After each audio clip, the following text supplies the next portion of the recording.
ગુગમ ગુજરાતી વાચિકમ મંચ ઉપર સાહિત્ય રસિક મિત્રોનો પ્રજ્ઞા દાદભાવાળા સ્વાગત કરે છે.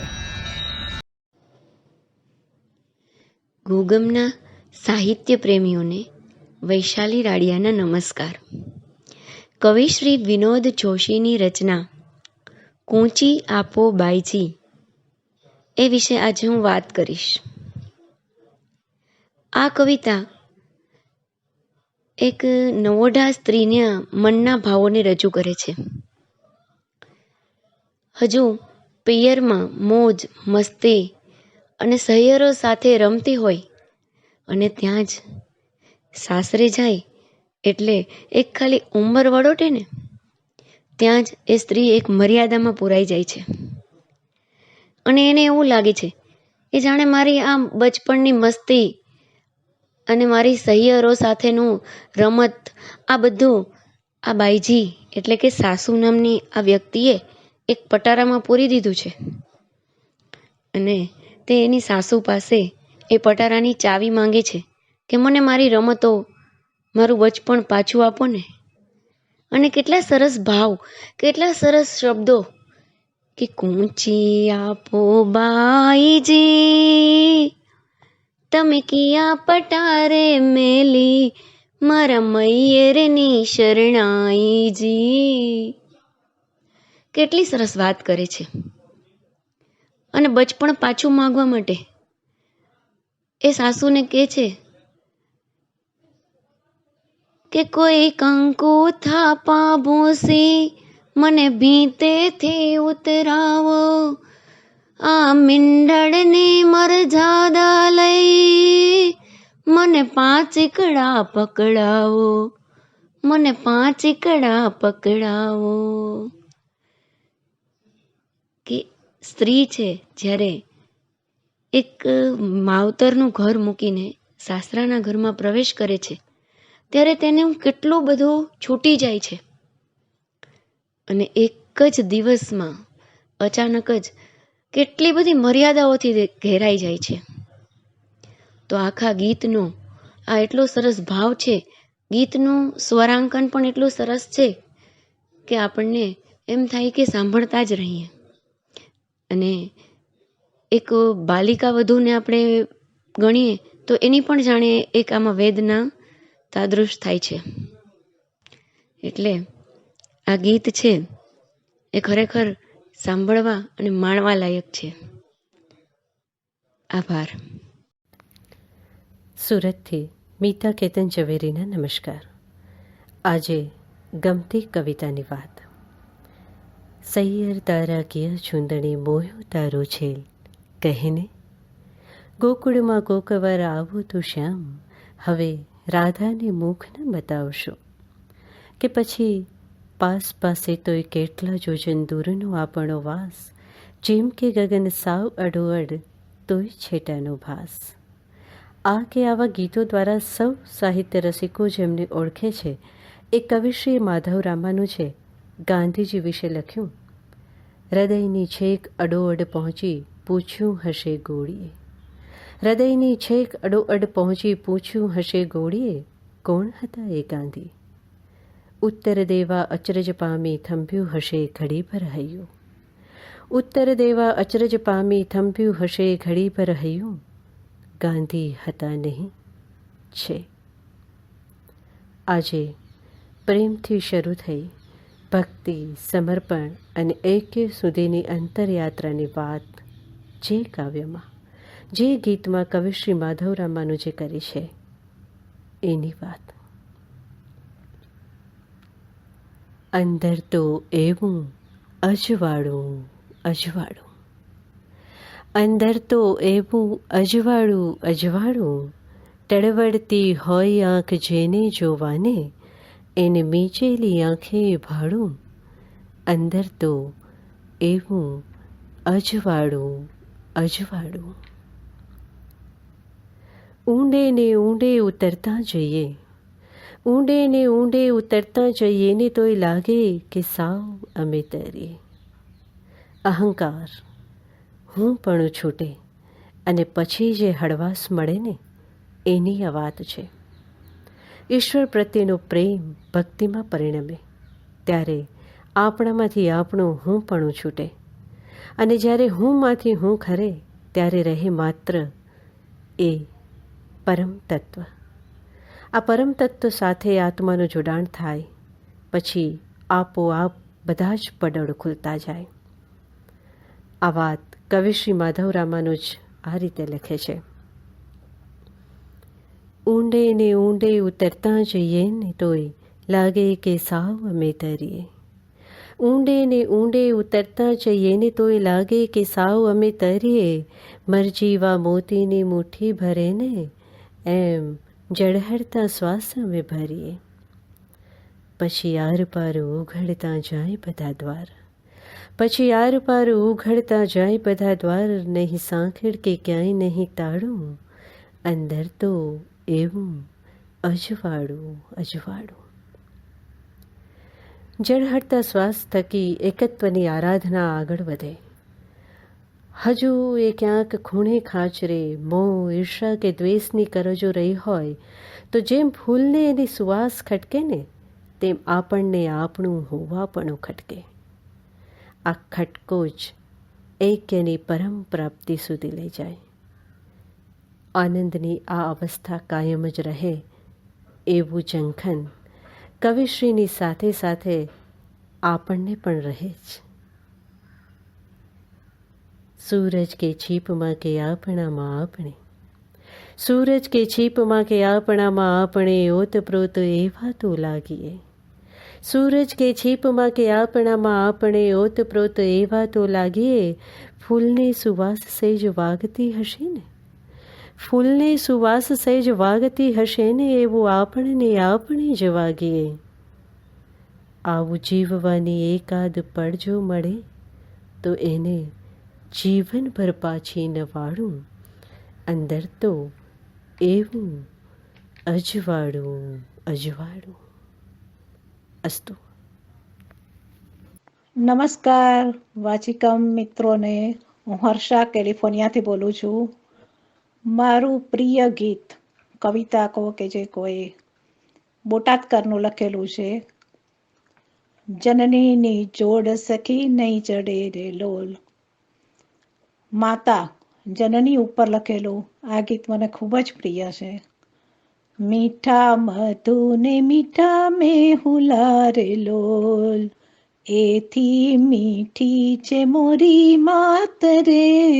જનનીની જોડ સખી નહીં જડે રે લોલ. ભગવાને માતાનું સર્જન કર્યું એટલે એ પણ વિચારવા માંડી ગયા કે માતાએ મારું કાર્ય કેટલું બધું ઉપાડી લીધું. હું બેરોજગાર તો નથી થઈ ગયો, હું બેકાર તો નથી બની ગયો ને, કે માતાએ બધી જવાબદારી મારા ઉપરથી લઈ લીધી એવું લાગે છે. માતાની તોલે કોઈ ના આવે. ગમે તેટલો વિપરીત સમય હોય, ગમે તેવા સંજોગો હોય, પણ માતા પોતાના બાળકોને ક્યારેય એકલા નથી રાખતી, અળગા નથી કરતી. અને સૌનું પેટ ભરાય તે જ વખત ત્યાર પછી એ પોતાનું જ વધુ ઘટું ખાઈને ચલાવી લેતી હોય. આમાં પૈસા કે ગરીબી કે પૈસાદાર કોઈની અસર માતાને નથી થતી. બધી માતાઓ એક સરખી જ હોય છે. અને અમી ભરેલી એની આંખો અને વાલ ભરેલી એની વાણી, બારે માસ તેનો અવિરત રહેતો પ્રેમ એ ક્યારેય વધઘટ થતો નથી. હંમેશા કાયમ માટે માતા કુમાતા ક્યારેય નથી બનતી. બાળકો કદાચ માતાને તરછોડશે, મોટા થઈને કદાચ એને અવગણશે, પણ માતાએ ક્યારેય પોતાના બાળકોને અલગ નથી કર્યા. અને ગમે તેવા સંજોગોમાં એ હંમેશા એને આશીષ જ આપે છે. એની બે લીટી છે કે માં ગંગાના નીર તો વધે ઘટે રે લોલ, માતાના પ્રેમનો પ્રવાહ રે. એવો ને એવો જ રહે છે, હંમેશા એક જ સરખો રહે છે અને બારે માસ અવિરત વહેતો રહે છે. એની તોલે કોઈ ન આવે. જનનીની જોડ સખી નહીં જડે રે લોલ. મીઠા મધુ ને મીઠા મેહુલા, પણ એનાથી મીઠી મારી માં છે, જે હંમેશા કાયમ માટે યાદ રહેશે. અસ્તુ. આભાર. સાહિત્ય રસિક મિત્રોને મારા પ્રણામ. હું કેલિફોર્નિયાથી રેણુ વખારિયા. મિત્રો, આજે હું મારા ખૂબ જ મનગમતા કવિ, જે એક લેખક પણ છે, તેની સાથે આવી છું. આ કવિની રગરગમાં દેશભક્તિ, દેશદાજ ઠાંસી ઠાંસીને ભરેલા છે. તેની એક એક પંક્તિ આપણા સૌના રૂવાડા ઊભા કરી નાખે તેવી તેની રચના અને તાકાત છે. તે પછી શૌર્યગીત હોય, કવિતા હોય, હાલરડું હોય, નવલિકા હોય કે નવલકથા હોય. ગુજરાતી સંગીતનો કોઈ પણ કાર્યક્રમ તેની રચના અને ગીત વગર અધૂરો જ લાગે. તે આપણા રાષ્ટ્રકવિ શ્રી ઝવેરચંદ મેઘાણી. તેની રચના સંભળાવું છું. રક્ત ટપકતી સો જોડી સમરાગણથી આવે, કેસર વર્ણા સમર સેવિકા કોમળ સેજ બિછાવે, ઘાયલ મરતા મરતા રે માતની યાદ આઝાદી આવે. કોની કવિતા, કોની વનિતા, કોની માતા, ભગિનીઓ ટોળે વળતી, શોણત બીના પતિ સુત વિરતી, રણસૈયા પર લડતી, મુખથી ખમ્મા ખમ્મા કરતી, માથે કર મીઠો ધરતી. એની ભસ્માકિત ભૂમિ પર ચણજો આરસ ખંભી, એ પથ્થર પર કોતરશો નવ કોય કવિતા લાંબી. લખજો ખાખ પડી આડી, કોઈના લાડકવાયાની. લખજો ખાખ પડી આડી, કોઈના લાડકવાયાની. અસ્તુ. રેણુ વખારિયા. Thank you. નમસ્કાર. ગુગમ વાચિકમમાં હું અલ્પા શાહ, ફ્રીમોન્ટ, કેલિફોર્નિયાથી. આજે મારે શ્રી રવિન્દ્રનાથ ટાગોર લિખિત એક સુપ્રસિદ્ધ કવિતા લીવ ધીસ ચેન્ટિંગ વિશે થોડી વાત કરવી છે. ગુરુદેવના ગીતાંજલિ નામક કાવ્ય સંગ્રહ, કે જેના માટે તેમને નોબેલ પારિતોષિક એનાયત થયું હતું, તે કાવ્ય સંગ્રહની આ 11મી કવિતા છે. આ કવિતાની શરૂઆત કંઈક આ રીતે થાય છે. Leave this chanting and singing and telling of beads. Whom dost thou worship in this lonely dark corner of a temple with doors all shut? Open thine eyes and see thy God is not before thee. He is there where the tiller is tilling the hard ground, and where the pathmaker is breaking stones. He is with them in sun and in shower, and his garment is covered with dust. આ કાવ્યમાં ગુરુદેવ સમાજને એક બહુ વેધક પ્રશ્ન કરે છે. શું પ્રભુ માત્ર પેલા મંદિરના બંધ બારણા પાછળ જ રહેલો છે, કે પછી માળાના 108 મણકાઓમાં જ સીમિત રહેલો છે? ના, ખરેખર તો પ્રભુ આ મેલો ઘેલો મજૂર, કે જે સવારથી ધોમધકતા તડકામાં પથ્થરો તોડી રહ્યો છે અને રસ્તો બનાવી રહ્યો છે, તેમાં રહેલો છે. આપણે સૌ પણ અત્યારે આવું જ કંઈક અનુભવી રહ્યા છીએ. આજે આપણે જોઈ રહ્યા છીએ કે પ્રભુ કોઈક ઠેકાણે સફેદ યુનિફોર્મમાં ડૉક્ટર અને નર્સ બનીને દર્દીઓને સારવાર આપી રહ્યો છે, તો કોઈક ઠેકાણે ખાખી વર્દી પહેરીને પોલીસ બનીને પ્રજાનું રક્ષણ કરી રહ્યો છે, તો કોઈક ઠેકાણે કર્મચારી બનીને રોજિંદુ જીવન ધબકતું રાખવાનો પ્રયત્ન કરી રહેલો છે. પછી આગળ વધતા કવિ કહે છે કે દરેક મનુષ્યનું અંતિમ લક્ષ્ય મોક્ષ મેળવીને જન્મ મરણના ફેરામાંથી મુક્તિ મેળવવાનું હોય છે. પણ શું તે ખરેખર શક્ય છે? પ્રભુ પોતે જ આપણી સાથે પ્રેમની ગાંઠે બંધાયેલો છે અને તે સતત સર્જન અને વિસર્જનની પ્રક્રિયાથી આપણી સાથે જોડાયેલો છે. જો પ્રભુ પોતે જ દરેક બંધનમાંથી મુક્ત નથી, તો આપણે આ પામર મનુષ્ય જન્મોજન્મના ફેરામાંથી કેવી રીતે મુક્ત થઈ શકવાના? કવિએ આપણા મન અને હૃદયને ઢંઢોળી દે તેવા મુદ્દાઓ આ કાવ્યમાં રજૂ કર્યા છે. જો તમને તક મળે તો આ આખું કાવ્ય જરૂરથી વાંચજો, માણજો અને સમજજો. ધન્યવાદ. નમસ્તે મિત્રો, ગુગમ વાચિકમમાં કેલિફોર્નિયાથી હું છું દર્શના નાટકર્ણી. કવિ શ્રી મુકેશ જોશીનું કાવ્ય સુખ અને દુઃખ વિશે થોડી વાત કરીએ. કાવ્યનું તાત્પર્ય એ છે કે સુખ અને દુઃખ તો જોડિયા ભાઈની જેમ જિંદગીમાં આવવાના જ છે, પણ માત્ર સુખનો જ સત્કાર કરવાની બદલે જો દુઃખને પણ જિંદગીની વાસ્તવિકતાની જેમ વધાવી લઈએ તો દુઃખ જાજુ ટકશે જ નહીં. તેમના જ શબ્દોમાં સાંભળીએ. સુખ અને દુઃખની ડબલ સવારી રસ્તા ઉપર જોઈ, દુઃખના પગ લાંબા કે આગળ બેસી પેન્ડલ મારીએ જાય.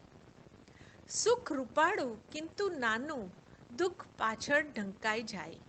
સામેથી સાયકલ આવે તો લાગે કે દુઃખ આવે છે. કોઈ સમજતું નથી કે દુઃખ પાછળ બેસાડી સુખ લાવે છે. અને દુઃખ તોફાની, ગમે તેને ટપલી મારે, ધબ્બો મારે, જેને ધારે એને અડવું ના ચૂકે. ને સુખ જો દુઃખના વાદ લઈને અડવા માટે જાય, ખાલી તાલી દેવા જાય, ત્યાં તો દુઃખ સાયકલ મારી મૂકે. હવે એક જ દીમાં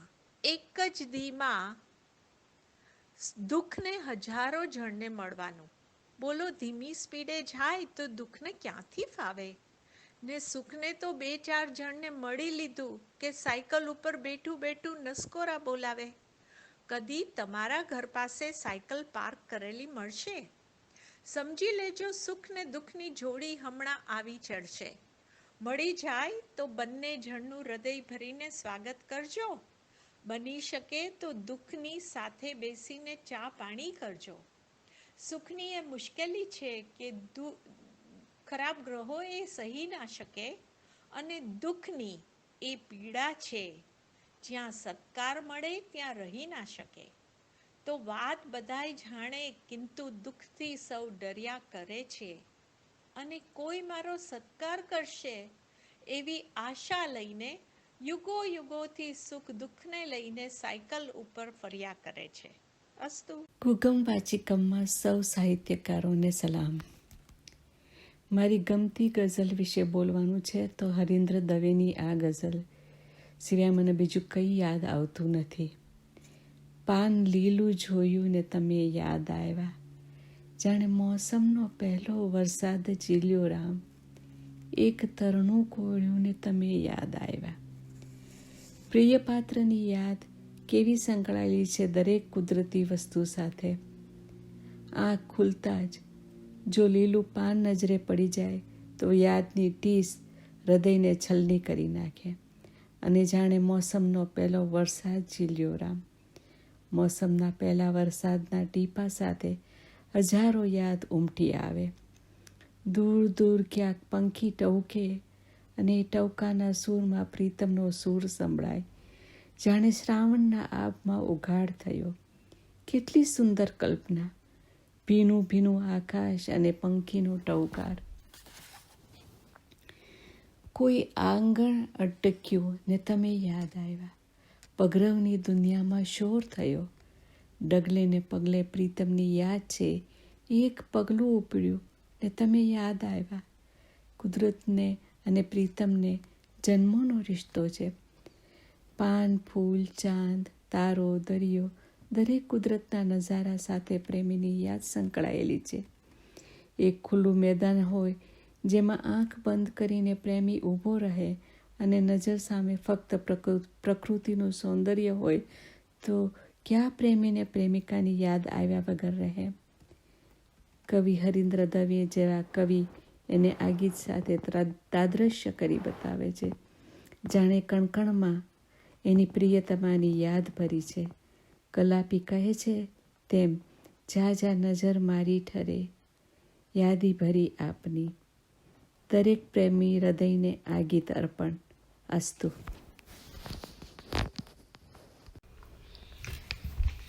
એલા કદી હોત હું દેવ બાળ, તારા ભરિયા પત એક થાળ. ગુગમ સંગીતમાં પ્રવીણા કડાકિયાનું આગમન હ્યુસ્ટનથી. બાળપણની આ કવિતા ખબર નહીં આજે કેમ યાદ આવી ગઈ અને થયું કે ચાલો ગુગમ પર મૂકી દઉં. શું સુંદર એ ભાવના, બાળપણના એ મધુરા દિવસો, એ દેવબાળ હોવાની આપણી પોતાની ઈચ્છા, તારાઓ સાથે રમવાનું, પકડાપકડી કરવાની અને જીવનમાં શુદ્ધ વિનમ્ર પદ્ધતિ અપનાવવાની. દેવબાળ એટલે શું? દેવબાળ એટલે જેનામાં સુંદર સંસ્કાર હોય, જેને પોતાની આગવી પ્રતિભા હોય, એકદમ નિર્મળ વ્યક્તિત્વ હોય, એવું દેવબાળ. તારા, આબમાં અગણિત તારા છે, ગણ્યા ગણાય નહીં, વીણ્યા વીણાય નહીં એવા તારા. એની જેમ જ આ પૃથ્વી પર અગણિત વ્યક્તિઓ વસે છે. દરેક ભિન્ન ભિન્ન છે, પણ દરેક પોતાની સ્થાને યોગ્ય છે.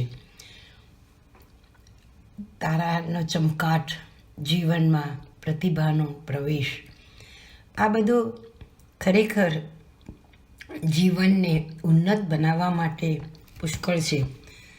દેવબાળ, તારા, કુદરત સાથેનું જોડાણ, કુદરત સાથેનું સંધાણ, જ્યાંથી આપણે પેદા થયા છે ત્યાં જ રહેવાનું, કુદરત સાથે સંયમ કેળવવાનો અને એને માણવાનું, સુંદર રીતે જીવન જીવવાનું.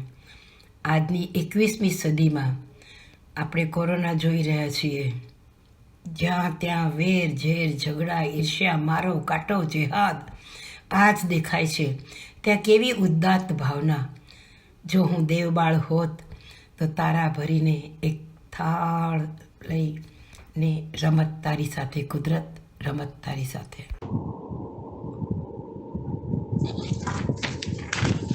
વાચિકમ ગુગમ્યા મિત્રો, હું સુબોધ ત્રિવેદી, અમદાવાદથી.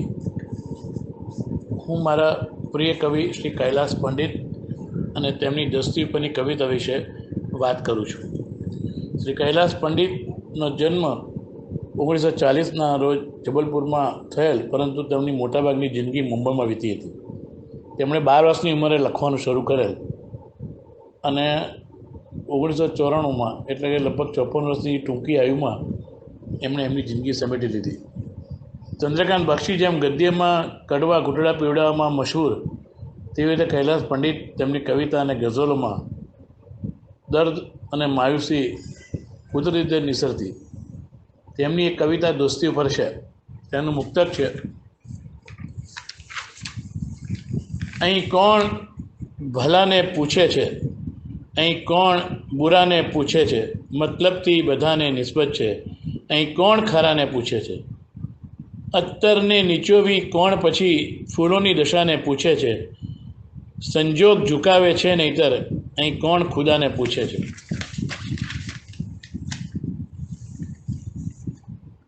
દોસ્તી વિશે ઘણું કહ્યું છે. મિત્રતા બનતા ઘણી વાર લાગે છે, પણ મિત્રતા તૂટે તે વખતે જે હૃદયના ચિત્કારો નીકળે એ આ કવિતામાં વ્યક્ત કર્યા છે.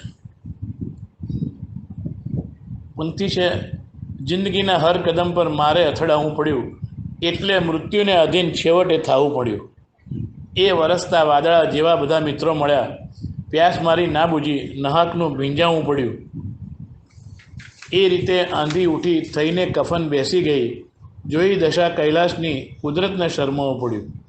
જિંદગીના હર કદમ પર મારે અથડાવું પડ્યું. મિત્રતા થાય, અને મિત્ર એટલે કદાચ પત્નીથી બી વધારે ઊંચું સ્થાન એનું છે. જે પત્ની જોડે શેર ના થાય, મિત્ર જોડે થઈ શકે છે. અને એટલે જ જ્યારે મિત્રતા તૂટે છે ત્યારે જ આવા કૈલાસ પંડિતની ગઝલો સ્ફુરે છે. અસ્તુ. હું ગુંગમ વાચિકમમાં વડોદરાથી જયશ્રી પટેલ. મારી કવિતા છે વધામણી, બળવંતરાય ઠાકોરનું સોનેટ કાવ્ય. આપણે કોઈ પણ બે પંક્તિ લઈ તેના આખા કાવ્યનો આસ્વાદ કે સમજણ હું આપવા માંગુ છું. ગોરું ચૂસે અખૂટ જે રસે અંગૂઠો પદ્મ જેવો, આવી જોઈ દઈ ઉચ્ચરો લોચને કોણ જેવો. અહીં આ કાવ્યમાં બળવંતરાય ઠાકોરે પ્રથમ પ્રસૂતિને માટે પિયર ગયેલી સ્ત્રીની સંતાનતા જન્મની વધામણી પત્ર દ્વારા પોતાના પતિને આપે છે. પિયરના આત્મીયજનો વચ્ચેથી અજાણ્યા સાસરિયા વચ્ચે હજુ તો એ હમણાં જ ગઈ હતી, પણ એ સાસરામાં એક જણે એને એટલી તો પોતાની બનાવી લીધી કે હવે પોતિકાઓથી ભરેલું પિયર પણ એને જાણે ગાંઠતું જ નથી. આથી સંતાનના જન્મના સમાચાર જણાવવાને એ પત્ર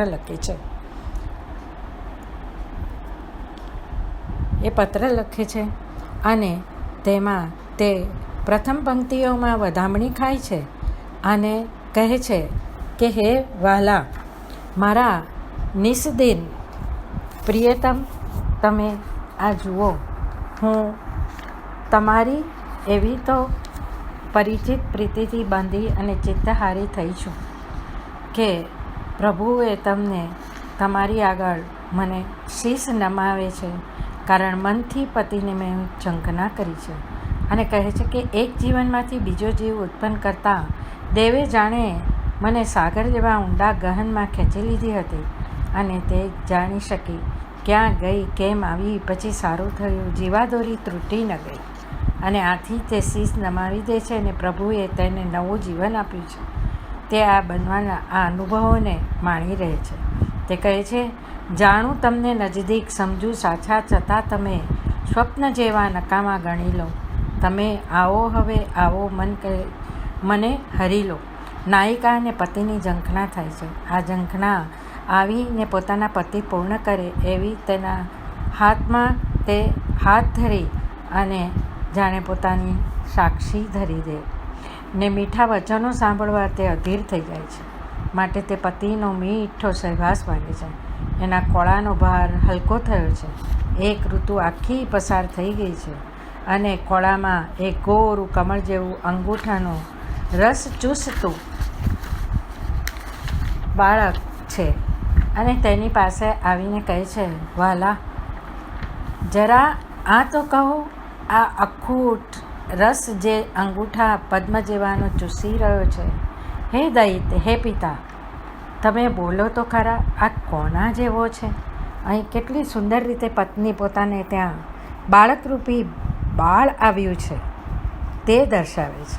અહીં પત્ની પતિને પોતાના બાળકને જોવા આમંત્રી રહી છે. તે કોના જેવો છે? ઉચ્ચારથી તે પુત્ર છે એની અનુભૂતિ કરાવી રહી છે. કવિનું આ સોનેટને છેલ્લી બે લીટીઓમાં કહી દે છે, પત્ની પોતાની પ્રસવ વેદના ભૂલીને સુંદર રીતે પોતાના પતિને વધામણી આપે છે કે પોતે તમારા પુત્રની મા બની છે. અસ્તુ. ગુગમ ગરિમા મંચ પરથી રેખા શુક્લના નમ્રવંદન. મારા પ્રિય કવિ ઝવેરચંદ મેઘાણી કે જેમણે લખી હતી ચારણ કન્યા વાળી વાત. 14 વર્ષની ચારણ કન્યા, ચુંદડિયાળી ચારણ કન્યા, શ્વેત સુવાળી ચારણ કન્યા, બાળી ભોળી ચારણ કન્યા, લાલ હિંગોળી, ઝાડ ચડંતી, પહાડ ગુમંતી, જોબનવંતી ચારણ કન્યા, આગ ઝરંતી, નેસ નિવાસી, જગદંબાશી ચારણ કન્યા, ડાંગ ઉઠાવે, ત્રાડ ગજાવે, હાથ હિલોળી ચારણ, પાછળ દોડી ચારણ કન્યા. ત્યારે આમાં એક ડાંગ મારી 14 વર્ષની છોકરી જ્યારે સાવજને પડકારી અને પાછો વારે છે, આ જોઈને મેઘાણીના રૂવાડા બેઠા થઈ ગયા કે આ એક 14 વર્ષની દીકરી ડાલા મથ્થા સાવજને ભગાડે, આ થપકો આપવો કોને? એટલામાં ભેખડપા એણે એક સિંહણ પણ જોયેલી અને મેઘાણીએ તાડ નાખેલી કે એ સિંહણ સિંહણ તારો ભડવીર ભાગ્યો, સેહણ તારો ભડવીર ભાગ્યો, રણમેલીને કાયર ભાગ્યો, ડુંગરનો રમનારો ભાગ્યો, હાથીનો હણનારો ભાગ્યો, જોગીનાથ જટાળો ભાગ્યો, મોટો વીર મુછાળો ભાગ્યો, નર થઈ તું નારીથી ભાગ્યો, નાનકડી છોડીથી ભાગ્યો. ત્યારની કન્યા ત્યારના દિવસોનું જે આબેહૂબ વર્ણન કરી શકે એક હતા એ ઝવેરચંદ મેઘાણી, બીજા હતા કવિ દાદ. Thank you. ગૂગલ વાચિકમના સૌ મિત્રો નમસ્કાર. આજનો વિષય છે ગમતી કવિતા વિશે. તો એ વિષય પર હું મારા વિચારો રજૂ કરીશ. કવિ શ્રી મણિશંકર રત્નજી ભટ્ટનું એક કાવ્ય છે. તેની 1-2 પંક્તિઓ જણાવીને પછી હું મારા વિચારો રજૂ કરીશ. પંક્તિ છે: તને હું જોઉં છું ચંદા, કહે તે જુએ છે કે. તને હું જોઉં છું ચંદા, કહે તે જુએ છે કે.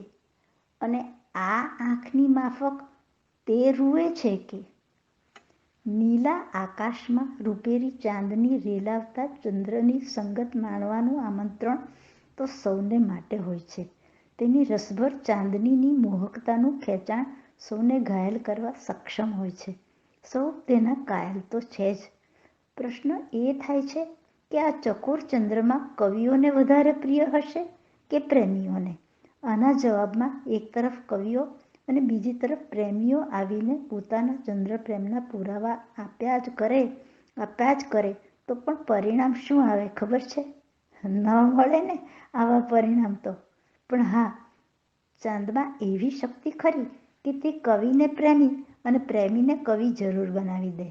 કવિ ખુદ જ્યારે પ્રેમી બની જાય ત્યારે ચંદા તેની સખી બની જાય.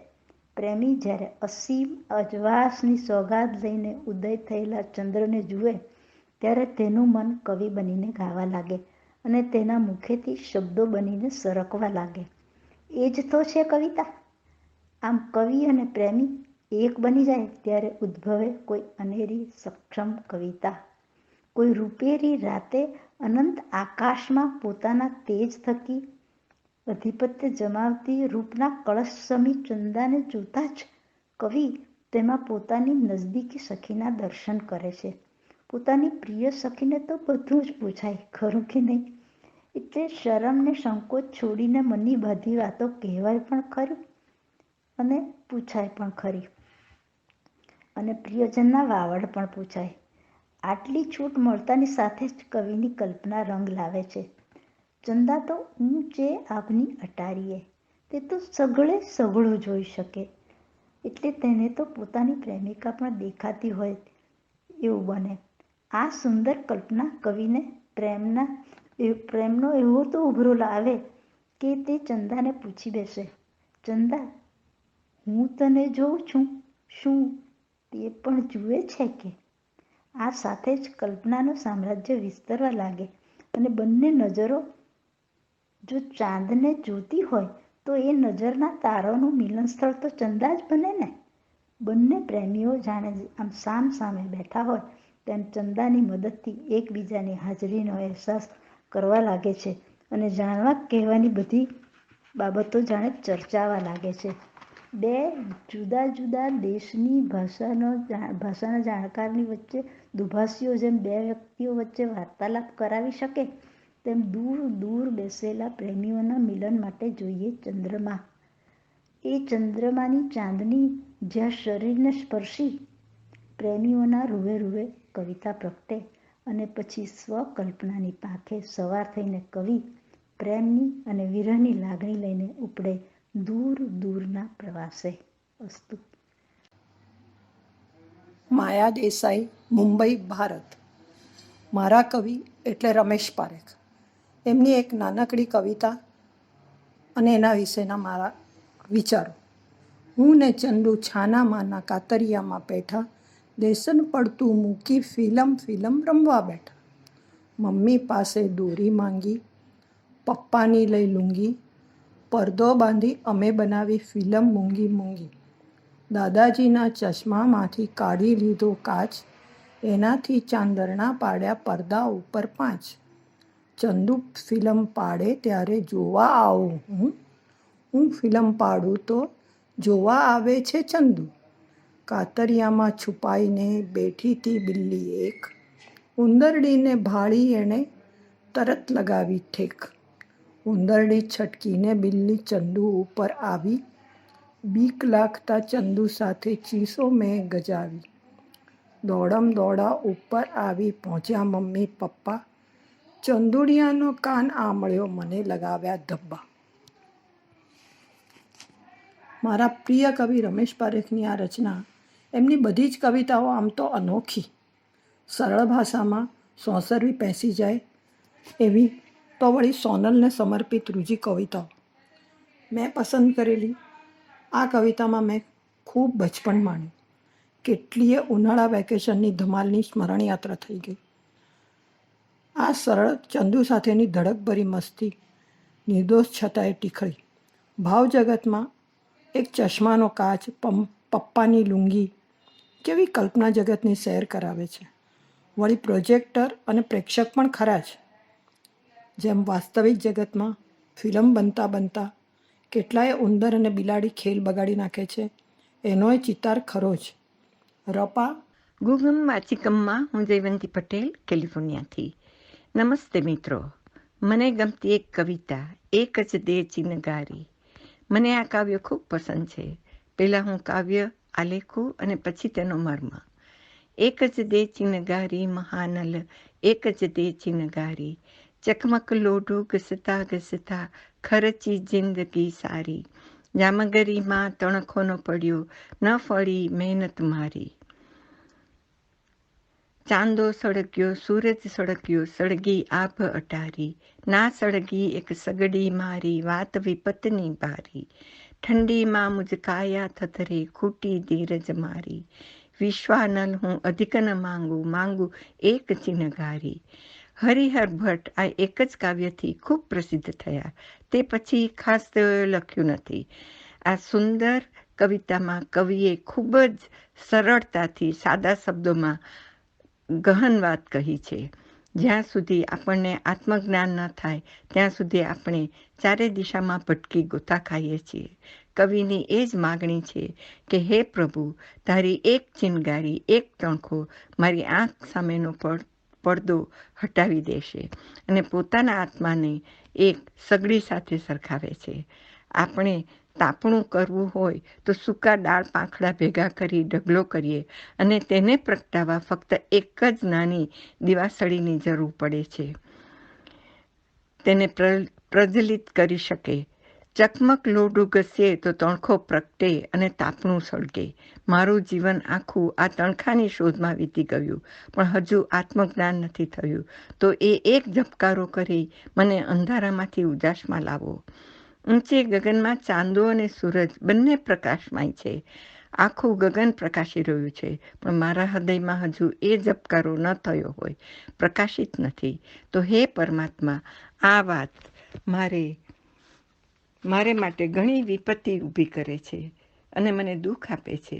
મારા હૃદયને, મારા આત્માને એક નાની સી ચિનગારી આપી જ્યોતિમય બનાવો. તડકો છાંયો જીવનનો નિત્યક્રમ છે.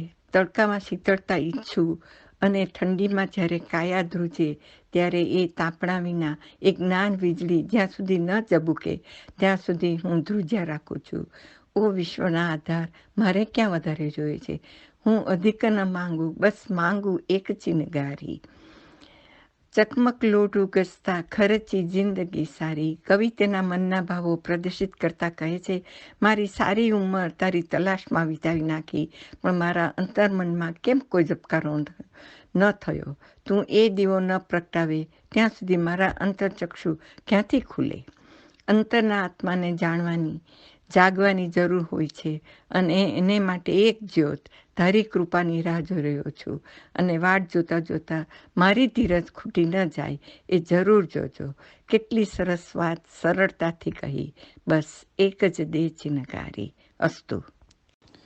સમાધિનું ગીત. ભાવાનુવાદ ચિરાગ પટેલ. મૂળ ગીત સ્વામી વિવેકાનંદ. એમણે લખ્યું હતું બંગાળી ભાષામાં, અને મેં બંગાળી તો નહીં પણ ઇંગ્લિશ પરથી એનું ભાષાંતર કર્યું હતું, એટલે કે ભાવાનુવાદ. સમાધિનું ગીત.